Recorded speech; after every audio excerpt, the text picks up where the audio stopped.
ஆதிரா ஏன் இப்படி பண்றா? என்கிட்ட வந்து லவ் பண்ணலன்னு சொன்னா, திரும்ப அகிலன் கிட்ட வேற மாதிரி பேசினா, அம்மா முன்னாடி வேற மாதிரி பேசுறா.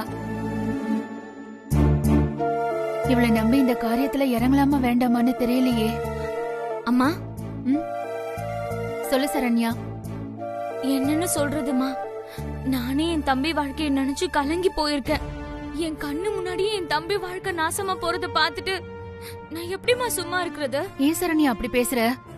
அகிலன் ஆதிரா கல்யாணத்தை அம்மா முடிவு பண்ணதுல இருந்தே உன் பேச்சு சரியில்லையே. உங்களுக்கு என்னமா, உங்க பொண்ணுக்கு நல்ல மாப்பிள்ள கிடைக்குதுன்னு சந்தோஷத்துல இருக்கீங்க. என் இடத்துலயும் என் தம்பி இடத்துலயும் இருந்து நீங்க எங்க யோசிக்க போறீங்க? என் தம்பி என்னமோ ஊர்ல வேற பொண்ணே கிடைக்காத மாதிரி போயும் உங்க பொண்ணை காதலிச்சிருக்கான் பாருங்க. அவன் மேல நான் எவ்வளவு நம்பிக்கை வச்சிருந்தேன். அவனுக்கு எப்பேற்பட்ட பொண்ணை பாக்கணும்னு நினைச்சிட்டு இருந்தேன் தெரியுமா? எதுக்கு சரண்யா இப்படி பேசுற? ஆதிராவுக்கு என்ன குறைச்சல்? எல்லாமே குறைச்சல்தாமா. ஊருக்குள்ள அவங்களுக்குன்னு கௌரவமா ஒரு பேர் இருக்கா. கல்யாண பொண்ணு வெண்ணிலாவோட மகனு தெரிஞ்சா கல்யாணத்துக்கு வரவங்கள எங்களை கேவலமா பேச மாட்டாங்களா? சரி, அதுதான் பரவாயில்லன்னு ஏத்துக்கிட்டாலும் ஆதிரா என்ன பெரிய கோடீஸ்வரன் வீட்டு பொண்ணா? அப்படி ஏதாவது இருந்தாலாவது மத்தவங்க தப்பா பேசுறத கண்டுக்காம அட்ஜஸ்ட் பண்ணிக்கலாம். ஆதிராவும் இந்த வீட்டு பொண்ணு தானே. அதை விட உனக்கு வேற என்ன வேணும் சரண்யா? இதே மாதிரி எங்க அம்மா கிட்டே பேசுறாதீங்க. அவங்க இத கேட்டுக்கிட்டு சும்மாவே இருக்க மாட்டாங்க. உங்க அம்மா வந்திருக்காங்களா? நான் பாக்கலையே. அதானே இப்ப வச்சு கேட்டீங்களே. எங்க அம்மாவை கூப்பிடாம அவங்க கிட்ட பேசாம என் தம்பிக்கு நீங்க எல்லாரும் சேர்ந்து கல்யாணம் முடிவு பண்ணிருக்கீங்க. எங்க அம்மா என் தம்பியோட கல்யாணத்தை அப்படி பண்ணணும் இப்படி பண்ணணும்னு எவ்வளவோ கனவு கண்டு வச்சிருக்காங்க. ஆதிராவை யாரும் பொண்ணு கேட்டு வரலங்கிற நிலைமையில அகிலன் ஆதிராவை காதலிச்சிருக்கான்னு எங்க அம்மாவுக்கு மட்டும் தெரிஞ்சது, எங்க அம்மா அகிலனை கொன்னே போட்டுருவாங்க. உங்களுக்கு தான் எங்க அம்மாவை பத்தி தெரியுமே. எங்க அம்மாவுக்கு காசு இருந்துட்டா போதும், வேற எதுவுமே தேவையில்லை. லாபம் இல்லாத எந்த வேலையும் எங்க அம்மா செய்ய மாட்டாங்க. அது என் தம்பி கல்யாணமா இருந்தாலும் சரி. எங்க அம்மா பாவம் பரிதாபம்னு எதுவுமே பார்க்க மாட்டாங்க. அப்படிப்பட்ட எங்க அம்மா வெண்ணிலாவோட பொண்ண என் தம்பிக்கு கல்யாணம் பண்ணி வைக்கணும்னா அவங்க எதிர்பார்க்கறத விட நீங்க அதிகமா சீர் கொடுத்தீங்கன்னா அப்ப வேணா கல்யாணத்துக்கு ஒத்துப்பாங்க. ஆனா என்ன, நீங்க சீர் செய்ய போறதும் கிடையாது, எங்க அம்மா இந்த கல்யாணத்தை நடத்தி வைக்க போறதும் கிடையாது. உங்க அம்மா என்ன எதிர்பார்க்கறாங்கன்னு எனக்கு தெரியாது. அது என்னால செய்ய முடியுமான்னு தெரியல. ஆனா என்கிட்ட இருக்கிற எல்லாத்தையும் என் பொண்ணுக்கு தான் கொடுக்க போறேன். உண்மையாவாமா? நீங்க ஆதிராக்கு குடுக்கற அளவுக்கு சொத்து வச்சிருக்கீங்களாமா? ஆமா, என் பேர்ல பேங்க்ல பிக்ஸட் டெபாசிட் இருக்கு. அது என் பொண்ணுக்கு தான் கொடுக்க போறேன்.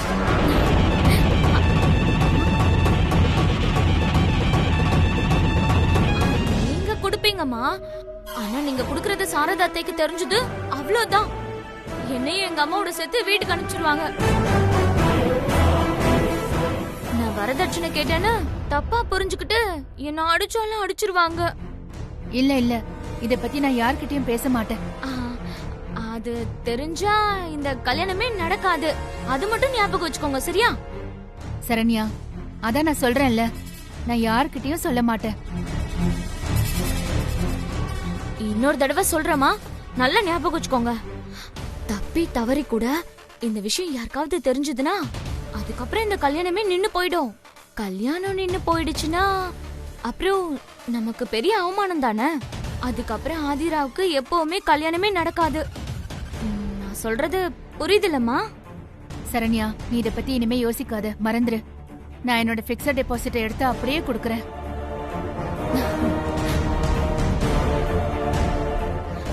சரி சரிமா, அப்புறம் இது நமக்குள்ளே இருக்கட்டும். சரி.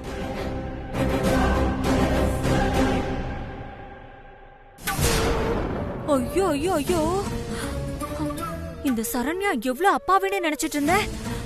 எவ்வளவு அழகா தான் தம்பிக்கு வரதட்சணையை கேட்டு வாங்குறா. இவ்வளவு நாளா சுபத்ரா அக்கவுண்ட்ல இருக்கிற பிக்ஸட் டெபாசிட் பணம் எனக்கு தான் வரும்னு கனவு கண்டுட்டு இருந்தேன். இவ என்னடானா அதுக்கும் வழி இல்லாம பண்ணிடுவா போல இருக்கே. இப்ப சுபத்ரா பேங்க்ல போய் பணம் எடுக்காம இருக்கிறதுக்கு ஏதாவது செஞ்சாகணுமே. என்ன பண்ணலாம்?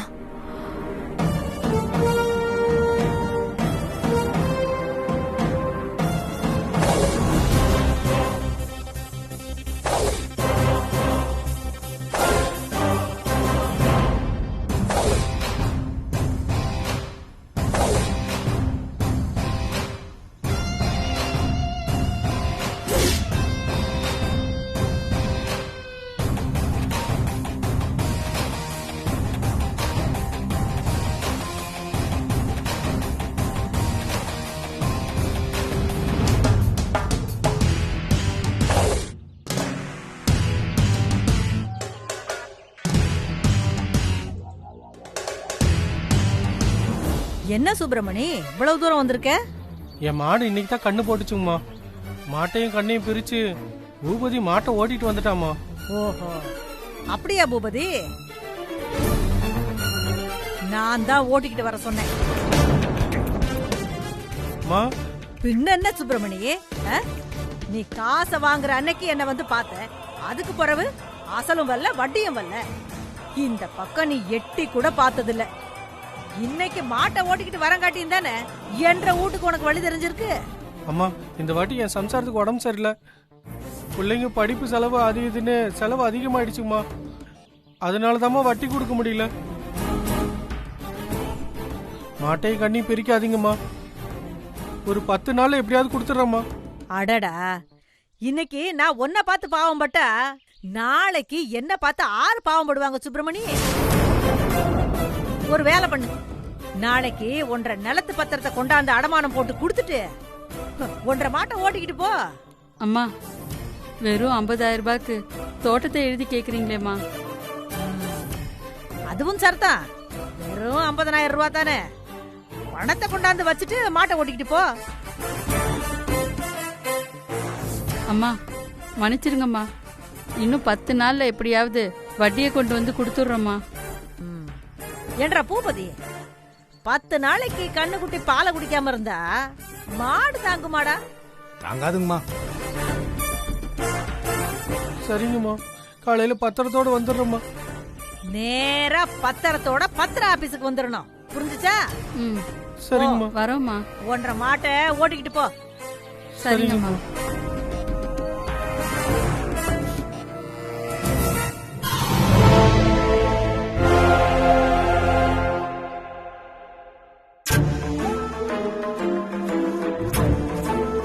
இனிமே அகிலனோட காதலி என்ன மெசேஜ் பண்ணிருந்தாலும் அது எனக்கும் வந்துடும். எனக்கு வரும் அவனுக்கு தெரியாது. சீக்கிரமே கண்டுபிடிச்சு ஒப்படைச்சாதான் இந்த கல்யாணத்துல இருந்து என்னால தப்பிக்க முடியும்.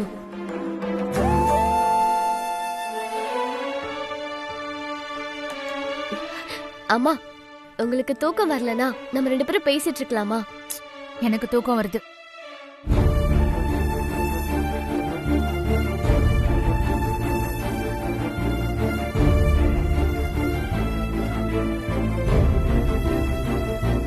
அம்மா, லவ் மேரேஜ் பண்றதுல எவ்வளவு நல்ல விஷயம் இருக்கு தெரியுமா? உன்கிட்ட இந்த விஷயத்த பத்தி பேசினா என் அப்பாவை நினைச்சு உனக்கு கோபம் வரலாம். நான் சொல்றது என்னோட லவ். இந்த கல்யாணத்தினால காசே செலவில்ல. ஐ மீன், வரதட்சணை கேட்க மாட்டாங்க. வரதட்சணை கேட்டா அது காதலுக்கு அவமானம் இல்லையா? அதுக்கப்புறம் கோச்சுக்கிட்டு கல்யாணத்துக்கு பாதி பேர் வருவாங்க, பாதி பேர் வரமாட்டாங்க. அதனால நமக்கு செலவும் குறையும். பேச்ச நிறுத்திட்டு லைட் ஆஃப் பண்ணு, நான் தூங்கணும்.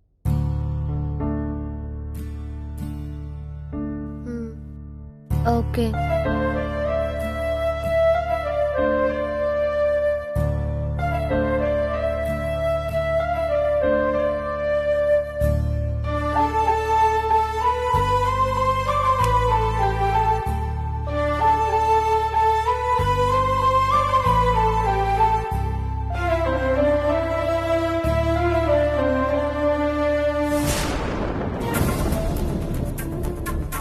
நேத்து நடந்ததுக்கெல்லாம் சாரி. நாளைக்கு நைட்டு 11 மணிக்கு பால்கனில மீட் பண்ணுவோம்.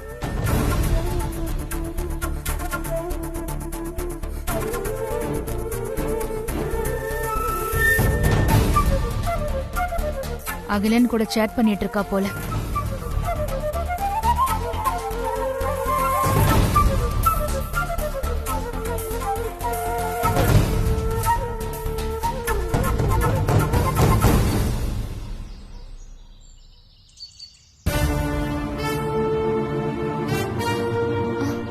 அம்மா, அம்மா கிட்ட அகிலன் ஆதிரா கல்யாணத்தை பத்தி எப்படி சொல்றது? ஆமா, அம்மாவுக்கு தேவை காசு தானே. காசு குடுக்கறாங்கன்னு சொன்னா எந்த பொண்ணா இருந்தாலும் பிடிக்கதா போகுது. அப்படியே பேச்சு வாக்குல அம்மா கிட்ட சொல்லி அகிலன் கல்யாணத்துக்கு எனக்கு ஒரு காசு மலை செஞ்சு வாங்கிடணும்.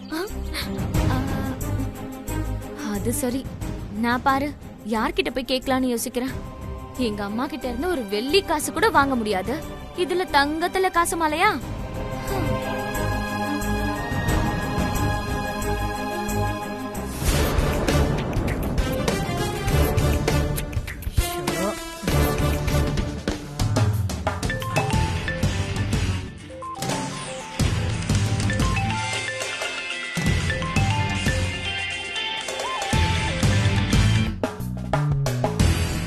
என்னடி திடீர்னு போன் பண்ணிருக்கிற நீனு? ஏதாச்சும் விசேஷமா? விசேஷம்தாம்மா. ஆனா நீ நினைக்கிற மாதிரி விசேஷம் இல்லம்மா. சரி, என்னன்னு சீக்கிரம் சொல்லு. ஆனா ஒரு கண்டிஷன். இந்த குட் நியூஸ சொன்னா நீ எனக்கு காசு மாலை செஞ்சு தரணும். அப்படியா? அப்படின்னா அந்த குட் நியூஸ நீயே வச்சுக்க, நான் போன வச்சிடுறேன். இருமா, காலை கட் பண்ணிடாதம்மா. உன்னை பத்தி தெரிஞ்ச உன்கிட்ட போய் கேட்ட பாரு, என்ன சொல்லணும். நீ உன்னை அப்புறமா திட்டிக்கலாம். முதல்ல விஷயம் என்னன்னு சொல்லு. அம்மா, தம்பிக்கு ஒரு சம்பந்தம் வந்திருக்கு. அப்படியா கண்ணு? எத்தனை பவுன் போடுவாங்க? பையனுக்கு சம்பந்தம் வந்திருக்குன்னு சொன்னா பொண்ணு எப்படி எந்த ஊருன்னு கேட்காம என்ன செய்வாங்கன்னு கேக்குற பத்தியா? அங்க நிக்கிறமா நீ. என்ற பையனுக்கு பொண்ணு வேணும்னு தேடுனா வீதிக்கு ஒரு பொண்ணு கிடைக்கும். ஆனா வீதிக்கு ஒரு கோடீஸ்வரன் கிடைப்பானா? கோடி எல்லாம் வருமானு தெரியலமா. ஆனா கன்ஃபார்மா ஒரு 50 லட்சம் தேருமா.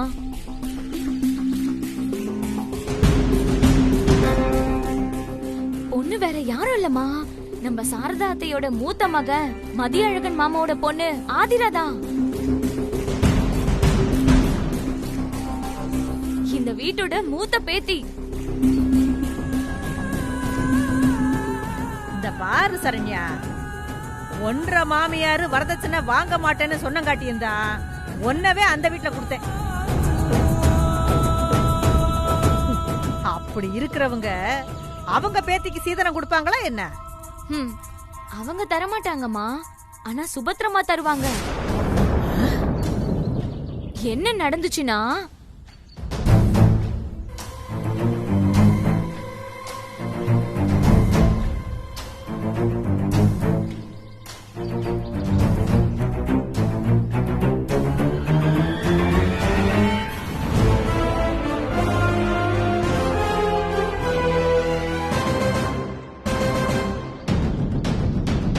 சரி ரைட்டு, நீ முதல்ல அந்த பணத்தை வசூல் பண்ற வழிய பாருங்கற. அதுக்கப்புறம் என்ன செய்யணுங்கிறத நான் சொல்றேன். சரிம்மா சரிம்மா. இங்க பாரு கண்ணு, நல்லா கேட்டுக்க. இன்னொரு முறை சொல்றேன், வரதட்சணையா வர பணத்துல ஒரு 5 பைசா கூட நான் உனக்கு தரமாட்டேன், ஞாபகத்துல வச்சுக்க.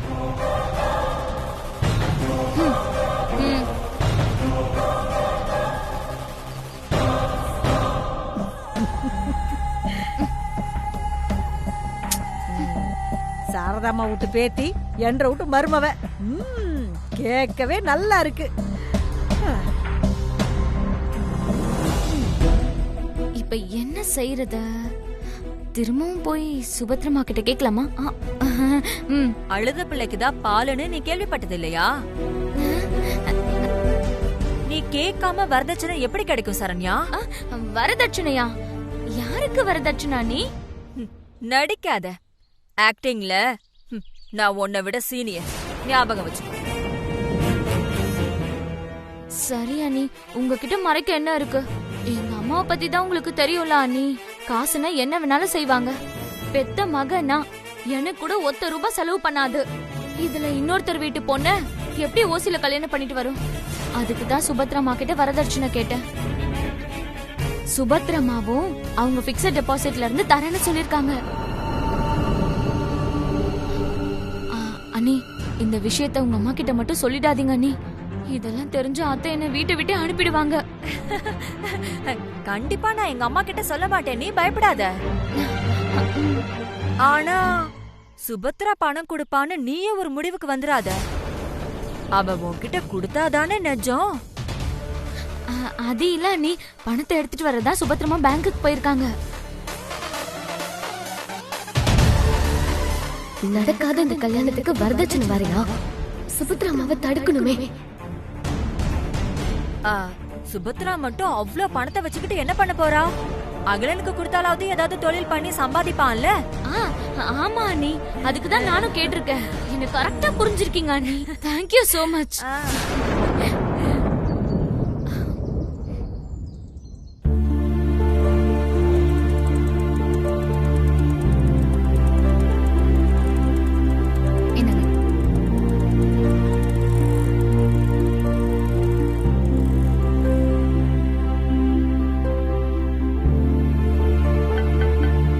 S come in. வாங்க உட்காருங்க.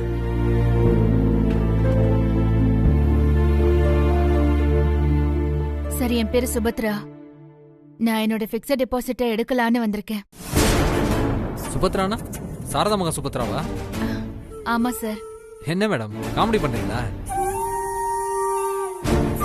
காமெடியா? நீங்க என்ன சொல்றீங்கன்னு எனக்கு புரியல சார். பின்ன சுபத்ரா இருந்து 1 வருஷம் ஆயிடுச்சே.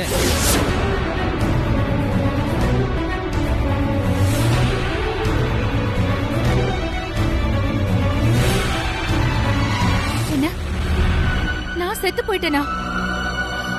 உங்க முன்னாடி தானே நான் நின்னுட்டு இருக்கேன். செத்து போயிட்டேன்னு சொல்றீங்க? இதை பாருங்க மேடம், நான் இந்த பேங்க்குக்கு டிரான்ஸ்ஃபர் ஆகி வந்து 1 வருஷம் ஆயிடுச்சு. நான் வந்த 2வது நாள் சுபத்ரா இறந்துட்டாங்கன்னு சொன்னாங்க. டெத் சர்டிபிகேட் கூட கொடுத்துருக்காங்க.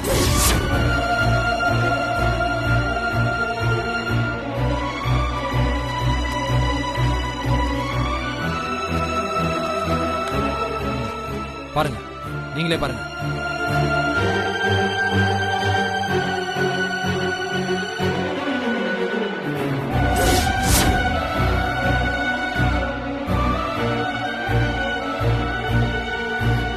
சார், இதை யார் கொடுத்தாங்கன்னு சொல்லுங்க.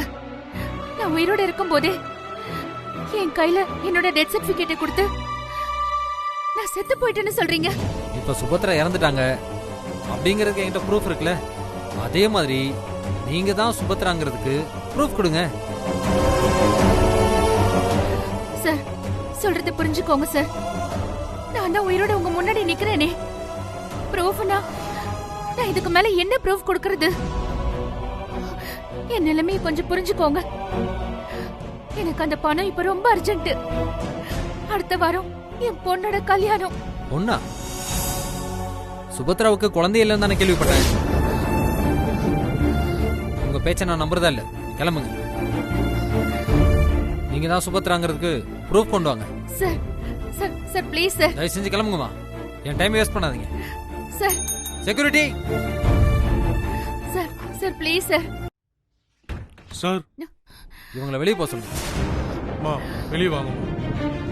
சார், ஏதோ தெரியாம தப்பு நடந்திருக்கு. நான் என்னன்னு பாக்குறேன். என் நிலைமையை கொஞ்சம் புரிஞ்சுக்கோங்க. செக்யூரிட்டி, தயவு செஞ்சு சீக்கிரம் வெளியே போக சொல்லுங்க. மா Time waste. சொல்றது கேளுங்க, வாங்கம்மா. Sir please sir. Sir please. சொன்னா கேளுங்கம்மா. போங்கம்மா. Please sir please. அம்மா, Please, sir. எத்தனை வாட்டிமா சொல்றது? கிளம்புமா. மா please, sir. சொல்றாருல, வாங்கம்மா. சார், நீங்க ரொம்ப வருஷமா இங்க வேலை பாக்குறீங்கல்ல, நீங்களாவது நான் தான் சுபத்ரான்னு சொல்லக்கூடாதா? இவரை நம்ப மாட்டேங்கிறாரு. சார், கொஞ்சம் வெளியில நீங்க கூப்பிடுறேன். சரிங்க சார், ப்ளீஸ் சார். இங்க பாருமா, நான் தான் இந்த பேங்கோட மேனேஜர். நான் தான் முடிவு பண்ணும். நீங்க ப்ரூஃபோட வாங்க, உங்க பணத்தை வாங்கிக்கலாம். இப்ப கிளம்புங்கம்மா. செக்யூரிட்டி, என்ன பாத்துட்டு இருக்கீங்க? கூட்டு போங்க.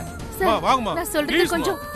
ஏமா, அவருக்கு ரொம்ப தொல்லை கொடுக்காதீங்கம்மா. வாங்கம்மா. Sir please sir, please please. மா எதுவும் கூட்டு பேசாத. போங்க. வாமா வாமா சார், வாங்கம்மா.